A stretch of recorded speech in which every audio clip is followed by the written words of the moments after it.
Aqui acabou dando um erro de placa. Eu vou só retomar assim, que eu tinha acabado de escrever para não perder o raciocínio, né?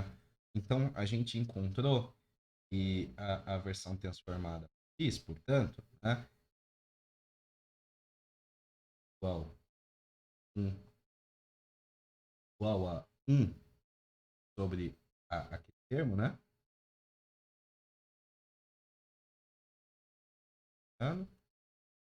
Meio.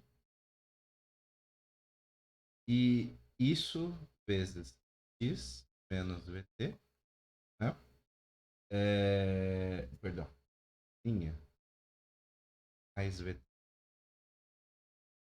Portanto, é gama vezes x' mais vt', né? E a consequência, portanto, né, é que x, linha, linha pode ser lido um, um, certo? A meio, vezes x menos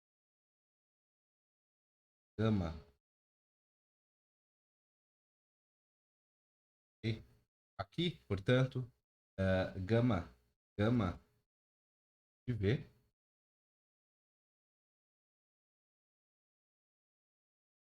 igual a 1 menos quadrado elevado a menos ph. Beleza? Então, é, esse, essa, é, essas duas diferem nas transformadas de Galileu, né? Por terem a fator gama maior ou igual a 1 como multiplicador à direita, né? E é claro que as equações de Galileu são uma forma limitada das equações apresentadas para V sobre C tendendo a zero. Então, dada essas equações, é uma questão de álgebra elementar obter as seguintes expressões para T e para T'. Então, para T, a gente obtém que T igual a gama vezes T' mais Vx'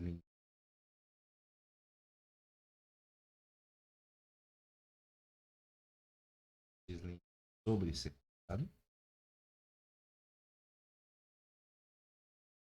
E, portanto, né, é, T' igual a gama T menos V. Ok?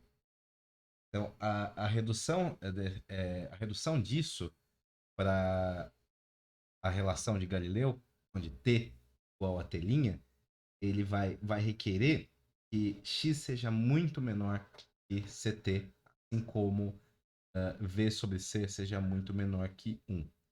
Essas equações, elas são as versões revisadas das informações que vão relacionar x e t nos dois sistemas inerciais de referência, tá? Um movimento relativo ao longo da direção x. Para completar o nosso enunciado de transformações de medições entre dois referenciais em movimento relativo, a gente precisa da conexão entre as medidas de uma distância, y ou z, que é transversal à direção do movimento relativo dos referenciais.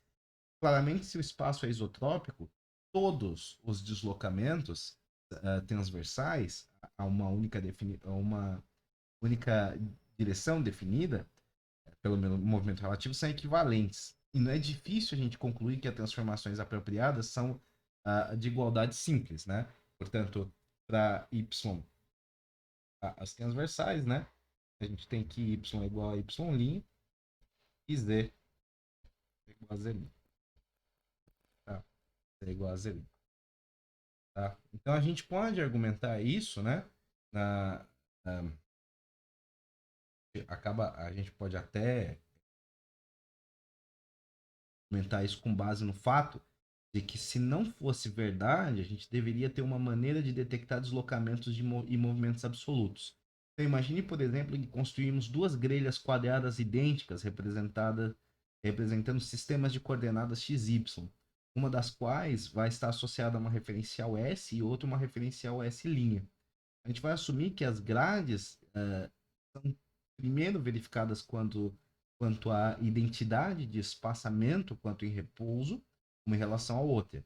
Vai supor que elas sejam colocadas em movimento relativo ao longo de x e que os pincéis montados a cada 10 centímetros ao longo do eixo y de S deixem listras na grade S'.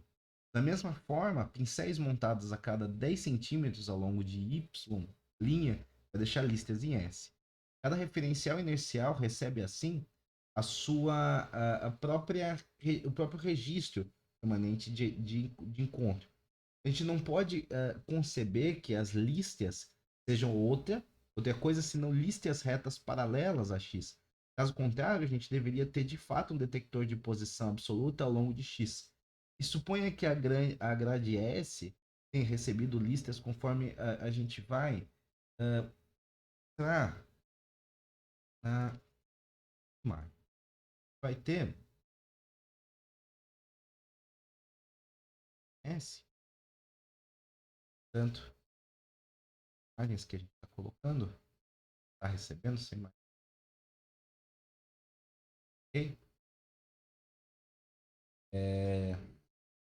Então é isso. A gente vai supor que essa HGS vai receber, né, essas,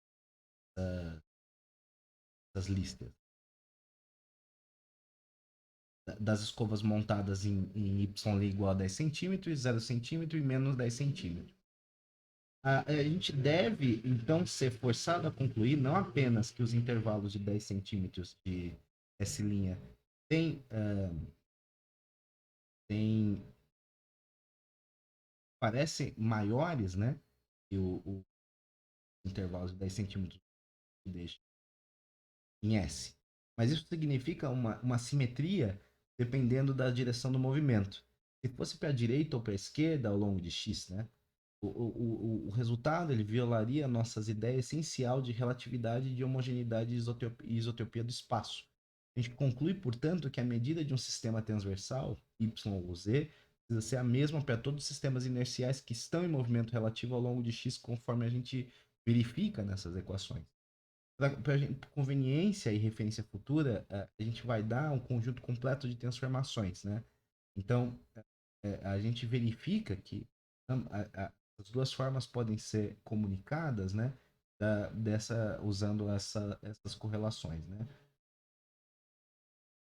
E o conjunto de equações de transformação ele foi induzido pelo Lorentz em 1904, introduzido, com base na modificação para modificar a teoria eletromagnética de modo a reconciliar o resultado nulo do experimento de Michelson-Morley com a existência de um referencial inercial único fornecido pelo éter luminífero. Mas Einstein ele descobriu as equações de forma bastante independente, um ano depois, com a ajuda da sua abordagem nova e radical de todos os problemas. E de todo esse problema, né? Do problema da. Então, se a gente tiver, ao derivar as transformações de Lorentz aqui, né? A gente considerou apenas o requisito, né? Imposto pelo sinal luminoso atravessando, né? Uh, atravessando ao longo do eixo Z. Uma abordagem mais geral seria desenvolvido aplicando os registros do segundo postulado de Einstein a um sinal de luz viajando em uma direção arbitrária. Tendo já estabelecido as transformações, entretanto, a gente pode usá-las para ilustrar um aparente paradoxo que está correndo, que ele está contido no postulado de Einstein. E é o seguinte, a gente vai supor que uma explosão de luz comece a se espalhar no vácuo a partir da origem de potencial S em t igual a zero. Em algum tempo depois, um tempo t, a luz ela vai ter alcançado todos os pontos de uma esfera de raio R centrada na origem de S. Então, que R é igual a CT. Né? Então, se esse fenômeno for observado em relação ao referencial S', movendo-se em relação a S, e a velocidade v, a descrição da explosão de luz é novamente uma esfera, nesse caso concentrada na origem S', mesmo embora a definição das origens S' coincida no instante t igual a t', que é igual a zero. Para ver, isso aqui é aquele exemplo que a gente tratou na aula anterior, tá? Então, para ver como que esse resultado surge, a gente toma as equações R igual a CT e a reescreve em termos de coordenadas de posição em tempo medido em S'. Então, primeiro, a gente eleva ao quadrado ambos os lados da equação. Então, a gente vai ter que x quadrado pela equação esfera, né? A gente vai obter que quadrado mais y quadrado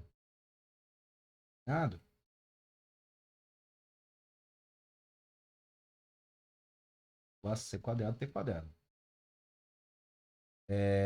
E agora a gente usa o lado direito do conjunto de equações que a gente encontrou, né, para fazer as transformações, e a gente obtém uma equação que vai se tornar o seguinte: x quadrado vai ser gama quadrado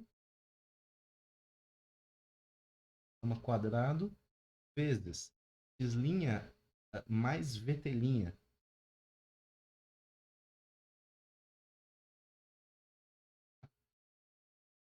E o y e z se mantém, né?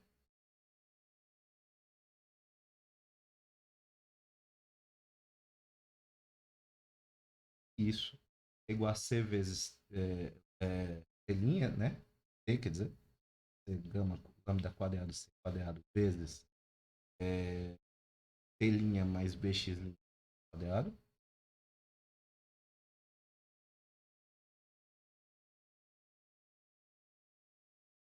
Quadrado. Então, isso ele pode ser, a gente pode notar que os termos cruzados em x' e t', nos dois lados da equação, são iguais. Então, eles desaparecem. Então, se a gente coletar os outros termos, a gente vai ter gama quadrado vezes x' ao quadrado vezes 1 menos v quadrado sobre c quadrado. Isso aqui mais linha, mais linha.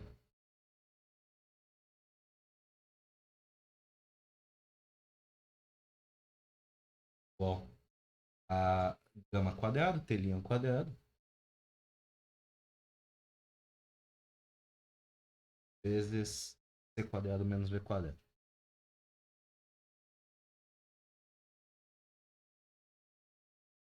Mais gama quadrado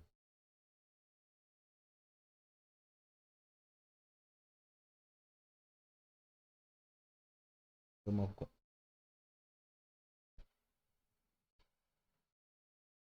menos v quadrado c quadrado é 1.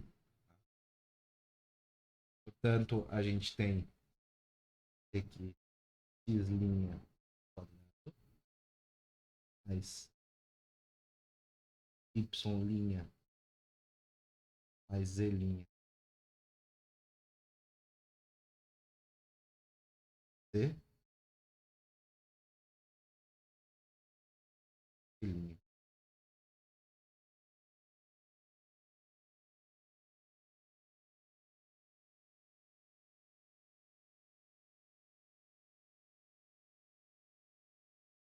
E isso define uma esfera de raio R', tá? De tal forma que R'. Okay? Então isso resulta, esse resultado vai mostrar, né? Que à primeira vista parece violentar as ideias do senso comum, ele vai estar ligado à relatividade da simultaneidade. Pontos que, medidos em S, são alcançados ao mesmo tempo, T, né? E são alcançados em tempos diferentes, medidos em S'. De tal forma que a luz adequadamente descrita como estando em uma casca esférica que se expande com a velocidade e em ambos os referenciais. uma ajuda valiosa para os argumentos daqui foi o uso de gráficos com eixos representando posição e tempo que permitem exibir a história completa de um movimento unidimensional. O uso desses gráficos na relatividade espacial ele foi introduzido pelo Minkowski em 1908 e eles são comumente referidos como diagramas de Minkowski. Em qualquer desses diagramas, como a gente viu, qualquer evento individual, por exemplo, um sinal de luz atingindo o sensor, um tic-tac de um relógio, é exclusivamente representado por algum ponto P. Ponto P qualquer. Então, a gente já apresentou, né, alguns exemplos de Minkowski, mas como ele é amplamente usado em relação ao é sempre bom a gente poder dar nome, né, dar nome aos bois, poder discutir isso que é fundamental, útil para o entendimento dos problemas que a gente está citando. Né? Então, para um caso genérico aqui, P, né, é três sistemas de coordenadas diferentes,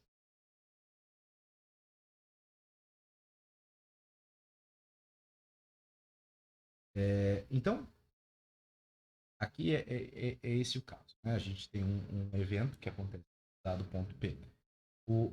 A especificação detalhada desse evento, portanto, ele está em termos de valores numéricos de x e ele pode ser feita de infinitas maneiras, diferentes de acordo com o referencial particular escolhido. A descrição de um evento pontual é descrito no referencial S pelas coordenadas xt, x e t, e no referencial S' pelas coordenadas x' e t'. Se a origem de S, de modo que coincidem em t igual a t', zero, então as relações entre x e t e x' está contida nas transformações de Lorentz, que a gente encontrou. É muito conveniente usar ct em vez de t para descrever o tempo. Ambas as coordenadas ct e x são então expressas como distâncias. E se a escala da distância for escolhida para ser a mesma para ambas as tais de um sinal de luz, a gente começa em x igual a zero e t igual a zero. E é um bissetor, né? Uma bissetriz do ângulo entre os eixos. Isso vale para todos os referenciais. A gente pode representar qualquer um desses referenciais, por exemplo, S, desenhando os eixos de x e ct em ângulos retos com algum outro. Então, outros sistemas de referência, outros códigos de referência, S' e S duas linhas, por exemplo, são então caracterizados por eixos não ortogonais da distância e tempo. Então, aqui nessa figura, S' ele tem alguma velocidade positiva ao longo de x em relação a S, e S' tem alguma, e S duas linhas tem uma velocidade negativa. Então, não existe nada especial ou privilegiado sobre esses quadros que a gente escolhe mostrar com espaços ortogonais ao eixo do tempo. Para ler as coordenadas de espaço e tempo de um determinado evento do ponto P, a gente desenha linhas através deles paralelas ao eixo de espaço e tempo em qualquer referencial escolhido e lemos as interseções. Então a gente está mostrando, tomando S' como referencial, né? Então, OK, ele dá uma medida de x' e OR uma medida de CT'. E é muito importante perceber, entretanto, que um diagrama como esse, a escala está representando uma unidade de distância. E não é a mesma ao longo dos diferentes eixos x, x' e x duas linhas. Então, para ser específico, se a gente desenha a hipérbole retangular e a gente define ela por quadrado menos CT,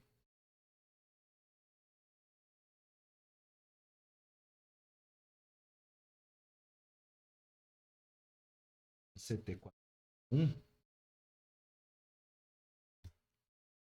vendo?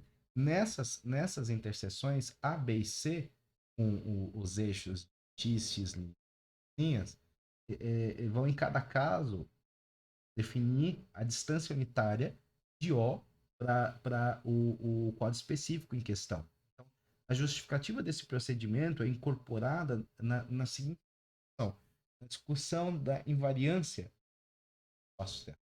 Okay?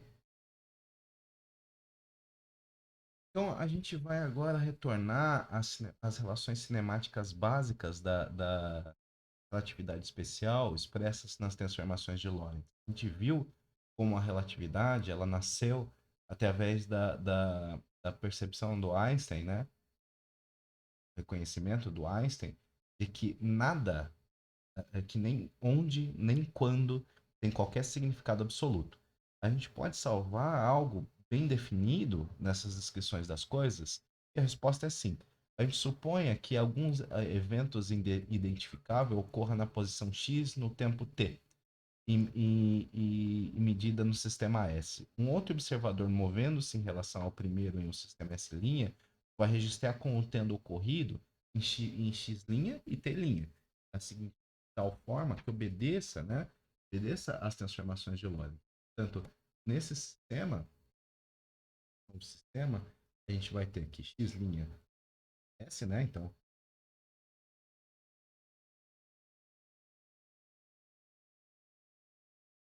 t, t', né, t' vai ser gama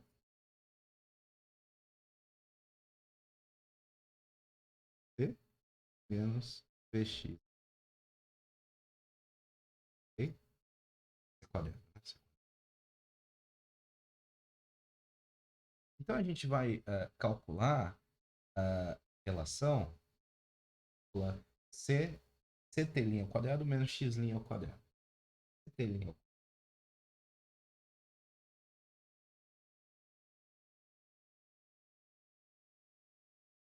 ao quê? Isso aqui é gama quadrado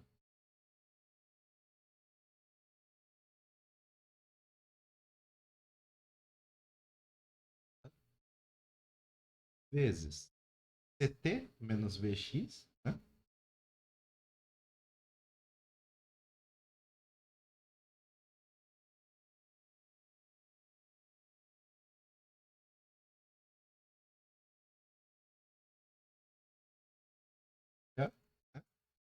Menos x menos Vt. É isso. Isso, portanto, é gama vezes c quadrado menos quadrado t quadrado, né? Menos 1 menos v quadrado. C quadrado vezes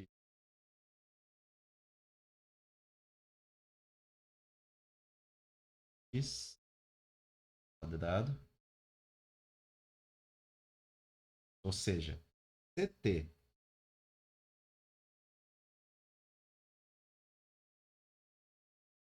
menos x quadrado vai ser igual a CT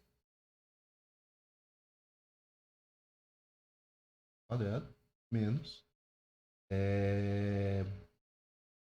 menos x quadrado. Some, né, com esse fator, né? Portanto, isso aqui é igual a um S quadrado. Então, aqui a quantidade de S quadrado é a mesma em todos os observadores inerciais, ou seja, ele é invariante. Então, a calibração das escalas de eixo na diagrama de Minkowski, ele segue imediatamente desse resultado. Porque se a gente coloca S ao quadrado igual a menos 1, a gente tem das as declarações duais. A primeira aqui, x quadrado menos c quadrado,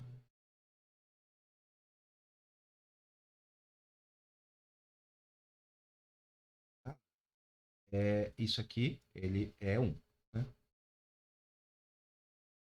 E, imediatamente, x' c'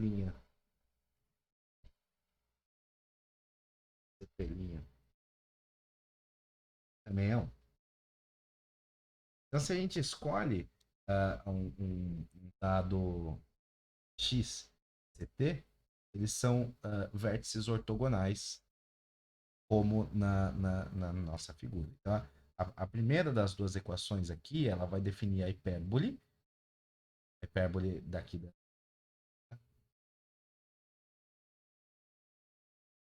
hipérbole.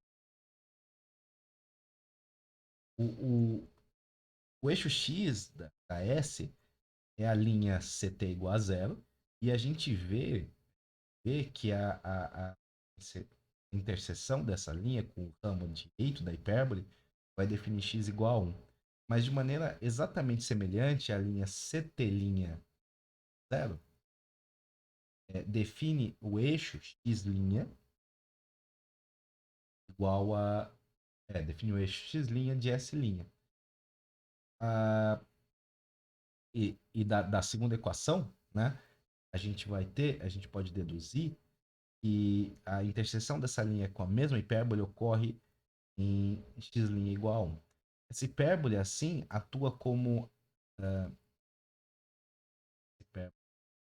ela vai atuar como uma curva de calibração para todos os referenciais inerciais que podem ser representados em um único diagrama de Minkowski.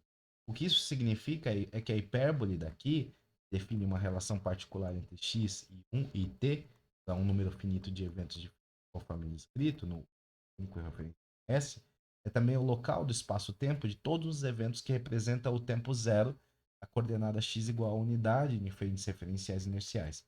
Que significado tem o invariante S quadrado? Dimensionalmente, esse, esse, é, essa, essa raiz quadrada, S, é uma distância. Né?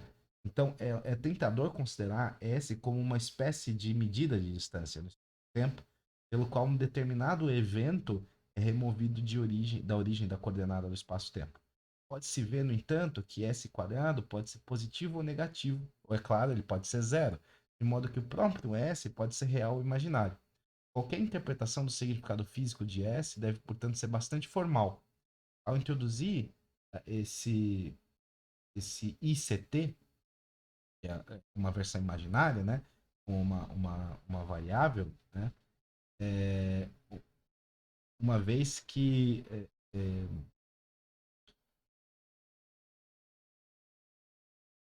pode se converter essas equações em declarações essencialmente da mesma forma que o teorema de Pitágoras. Isso abre caminho para falar sobre o tempo como uma quarta dimensão e assim por diante. Essas tais desenvolvimentos realmente acrescentam muito pouco à afirmação básica das transformações do espaço-tempo. E a gente não vai abordar nesse ponto. A gente vai notar apenas que S quadrado pode ser invariante.